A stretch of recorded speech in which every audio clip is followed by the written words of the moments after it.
ये है straight of Hormuz, दुनिया का वो रास्ता जहाँ से हमारा 75% फ्यूल गुजरता है। आजकल मिडल ईस्ट में जो कशीदगी चल रही है उसने हमारे एनर्जी सप्लाई लाइन को हिला कर रख दिया है। अप्रैल की सूरत हाल से एलएनजी शिप्स का आना मुश्किल हो गया है और ये तो अभी सिर्फ शुरुआत है।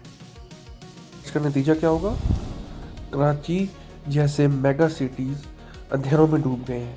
4000 मेगावाट से ज़्यादा का शॉर्टफॉल हमारी ज़िंदगी को ब्रेक करने लगा है। हाइडल पावर पानी जिससे बनता है भी 1600 मेगावाट तक गिर गई है क्योंकि डैम्स में पानी का सतह नीचे चली गई है पानी की। और दुनिया में स्पेशली आजकल की लोड शेडिंग के दौरान अंधेरा ही अंधेरा छा गया और हम अपनी कैपेसिटी से काफ़ी नीचे बिजली प्रोड्यूस कर रहे हैं। हम कहते हैं कि हमारे पास हवा और धूप की नेमत है, लेकिन क्या हम वाकई इनका सही इस्तेमाल कर रहे हैं? सूरज ढलने के साथ ही लोड शेडिंग का अजाब शुरू हो जाता है क्योंकि हमारा सिस्टम सिर्फ इम्पोर्टेड फ्यूल पर खड़ा है। जहाँ तक बात है सोलर की तो गाइस आप बात ही कर रहे हैं। सोलर अब एक कन्वीनियंस से ज़्यादा एक बोझ ज़्यादा लगता है क्योंकि ये कन्वीनियंस नहीं है, वाकई एक बोझ बन चुका है जो कि एक महंगाई का बोझ है और कोई इसको लगाना अफोर्ड नहीं कर सकता। इस खरीफ सीज़न में पानी की 15% कमी हो गई और पानी की अब एक बूंद सोने के भाव बिकती है। दोस्तों बात सिर्फ अंधेरे की नहीं है, मसला ये है कि फ्यूल भी महंगा हो चुका है और इसकी वजह से बिजली की कीमतें मज़ीद बढ़ने वाली और बढ़ चुकी है।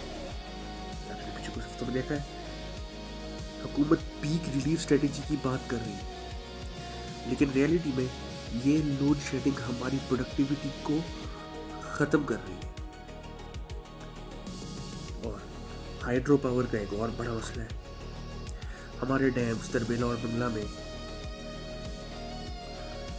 मिट्टी यानी सेडिमेंटेशन इतनी बढ़ चुकी है कि उनकी स्टोरेज कैपेसिटी 48% तक गिर गई। इसका मतलब है कि बारिश हो भी जाएगा तो हम पानी महफूज नहीं कर सकते। यही वजह है कि अप्रैल में ही हमें पानी और बिजली दोनों की शॉर्टफॉल का सामना करना पड़ रहा है। और फ्रीलांसर्स और स्मॉल बिजनेसेस के लिए तो, छोटे स्केल के बिजनेस के लिए तो और बुरी खबर है। एक फ्रीलांसर डिज़ाइनर या शॉपकीपर कैसे सर्वाइव करे जब डिमांड 16,500 मेगावाट से ऊपर जाती है? तो सिस्टम कोलैप्स कर जाता है। हम 40,000 मेगावाट की इंस्टॉल्ड कैपेसिटी का रोना तो रोते हैं, लेकिन हकीकत ये है कि हमारे पास उन्हें चलाने के लिए फ्यूल के पैसे ही नहीं है। मजे की बात तो ये है। आखिर में मैं ये कहना चाहूँगा, हमें एज ए नेशन सोचना होगा कि कब तक हम स्ट्रेट ऑफ हॉर्मुज़ या फॉरेन फ्यूल के रहमो करम पर चलते रहेंगे। जब तक हम अपनी कुदरती रिसोर्सेज और मॉडर्न ग्रिड पर इन्वेस्ट नहीं करते, ये इनविजिबल केज, ये पिंजरा जो हमें नजर नहीं आता, ये हमें यूं ही क्या रखेगा। आपके इलाके में लोड शेडिंग का क्या हाल है? जहाँ से भी ये लोग देख रहे हैं सब मुझे कमेंट्स में लिख के बताएं कि आपके इलाके में लोड शेडिंग का क्या हाल है। कितनी देर के लिए बिजली जा रही है या कितनी देर के लिए आ रही है। यहाँ मुल्तान में तो मैं आपको बता नहीं सकता, लेकिन 40 डिग्री तक टेम्परेचर जा चुका है और